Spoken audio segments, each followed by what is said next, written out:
Hello. Ah, dito tayo sa tabi ng dagat.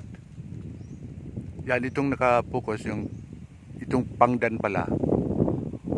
Namumunga din siya. Akala ko hindi siya namumunga, ito pala. Yung bunga niya, oh. Yan. Yan. Yan. Yan yung pangdan. Yung pangdan, ito yung ginagawang panig. Dalawang klaseng pangdan at saka yung isa na walang tinik-tinik. Ito siya, may tinik-tinik siya. Romulo naman isa na walang tinik. Ayan. Ito yung pangdan. Tapos maliban dyan, maraming kahoy dito sa tabi ng dagat. Yung mga nabubuhay sa buhangin. Ang lupa ay buhangin. Nabubuhay sila, ayan sila. Talagang malago ang paligid.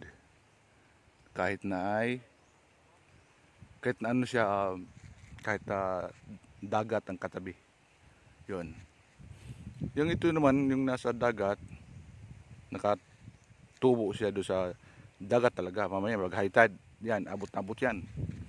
Ito naman ang tawag ay bungalon. Bungalon. Yun, pumunta doon.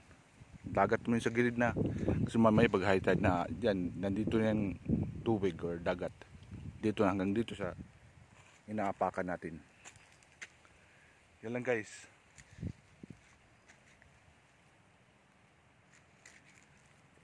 Thank you for watching.